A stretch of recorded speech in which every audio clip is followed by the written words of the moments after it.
কিন্তু জেলখানার মধ্যে আরেকটা জায়গা আছে, জেলের ভিতরের জেল। ওখান থেকে কেউ বের হইতে পারে না। আমাদেরকে লকারের ভিতরে লকার দিয়ে আটকাছে। ওই নেতারও একটা পৃষ্ঠা আছে, বিড়ালেরও একটা পৃষ্ঠা ছিল। বিড়ালের নামে প্রতিদিন মাছ কষ্ট থাকতো। I am the witness. আমি জেলখানায় ছিলাম। বিগত ফ্যাসিস্ট সরকার আমাকে জেস্ট করে, আমি যেহেতু শিবিরের নেতা, এই জন্য জেলেও আমার একটা প্রমোশনটা কি, জেলখানার মধ্যে সাধারণ কয়েদিরা যারা, তারা একটা নির্দিষ্ট সময় পর্যন্ত জেলখানার ভিতরে হাঁটতে চলতে পারে, বের হইতে পারে। কিন্তু জেলখানার মধ্যে আরেকটা জায়গা আছে, জেলের ভিতরের জেল।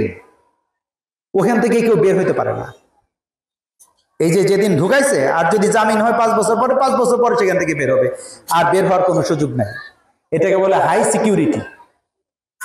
যেহেতু আমি শিবিরের নেতা, এই জন্য আমারও ঢুকাইছে ওইখানে, যেন জেলখানার কারোর সাথে কোনো যোগাযোগ করতে আমরা না পারি।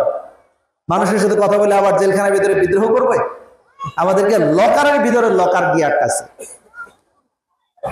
আমাদেরকে জেলখানার মধ্যে খাবারের তালিকা প্রণয়ন করার জন্য একটা খাতা থাকে। ওই খাতাটার নাম হচ্ছে পিসির খাতা। একই খাতায় জামাত ইসলামের সেক্রেটারি জেনারেল আলী হাসান মোহাম্মদ মুজাহিদ, যাকে গত ফ্যাসিস্ট সরকার হত্যা করেছে, এই ফ্যাসিস্ট সরকারের আমলে ফাঁসির আদেশ প্রাপ্ত আসামি আলী হাসান মোহাম্মদ মুজাহিদ ছিলেন।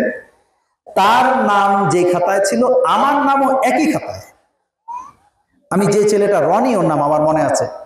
রনি প্রতিদিন সকালবেলা আসতো আমাদের খাবার অর্ডার নেওয়ার জন্য। ওইটা টাকা দিয়ে কিনে খাইতে হতো। জেলখানার স্বাভাবিক খাবার খাওয়া যায় না। আমি দেখতাম যে মুজাহিদ ভাই কি অর্ডার দিছে, আমি কি অর্ডার দেবো। জামাতের সেক্রেটারি জেনারেল, মন্ত্রী, তিনি অর্ডার দিয়েছেন 4টা রুটি, আটার রুটি 4টা। কয়টা? 4টা। আমি ছেলেটাকে জিজ্ঞেস করলাম যে আচ্ছা মুজাহিদ ভাই তো 2টার বেশি রুটি খাইতে পারে না, 4টা রুটি কেন অর্ডার দিল? সে বলতেছে, ভাই স্যার দুপুরে এবং রাতে, সকালে এবং রাতে 2 বেলা রুটি খায়।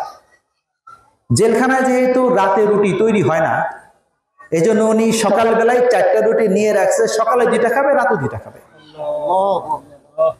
জামাত ইসলামের একজন মন্ত্রী ছিল। একইভাবে ওই একই জেলখানায় অন্য একটা রাজনৈতিক দলের একজন বড় নেতা ছিলেন, খুব বক্তব্য দেয় এখন দেখি।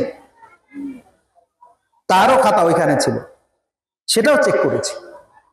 তার একটা বিড়াল পালার অভ্যাস ছিল, বিড়ালের শখ ছিল। সে জেলখানায় একটা বিড়াল পালতো, বড় সাইজের বিড়াল। আমরা দেখতাম বিড়াল এখান থেকে ঘুরতেছে, বলতো অমুকের বিড়াল। ওই খাতার মধ্যে ওই নেতারও একটা পৃষ্ঠা আছে, বিড়ালেরও একটা পৃষ্ঠা ছিল। বিড়ালের নামে প্রতিদিন মাছ কষ্ট থাকতো। I am the witness. আমার নিজের চোখে দেখেছি। জেলখানায় বিড়ালের জন্য যে মাছ গোস্ত থাকতো, আলী হাসান মোহাম্মদ মুজাহিদ মন্ত্রীর জন্য 2টা 4টা করে রুটি থাকতো। This is the difference. এটা হচ্ছে পার্থক্য।